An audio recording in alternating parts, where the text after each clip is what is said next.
Авыл хуҗалыгында бер эш икенчесенә ялганып киткән бүгенге көндә районыбыз хуҗалыкларында тулы куәт белән терлек азыгы әзерләү дәвам итә. Авыл хуҗалыгы идарәсеннән алынган мәгълүматлар буенча барлыгы 6552 гектар мәйданда күп еллык үләннәр чәчелгән. Бүгенге көнгә шуның 4200 гектары чабылган. Бу барлык күләмнең 65% тәшкил итә. Синаш талда безнең 4 комплексный отряд эшли. Барлыгы бу отрядларда 6 кармауборочный комбайн дип әйтәбез, аның 4 Ягуар, 2 Джандир комбайннары эшли. Ташырга техника белән бөтенлеген җитәрлек дәрәҗәдә куелган техникалар.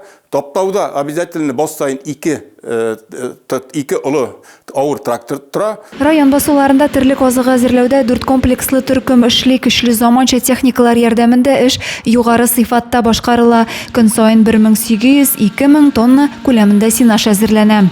Барлыгы мал санына карап алганда 33 000 тонна синаш кирәк булса, бүген көндә 24 тонна салдык. Но былтыргы шартларының авыр килүенә карап, быел инде без бурыч куйдык, үзебезнең авыл хуҗалыкларчыларга ел ярымлык запас әзерләргә. Зәй басуларында быел күп еллык үләннән тыш 900 гектарга якын мәйданда 1 еллык үлән дә үстерелде. Күп еллыклар чабылып бетүгә механизаторлар әлеге мәйданнарда эшләүгә күчәчәк.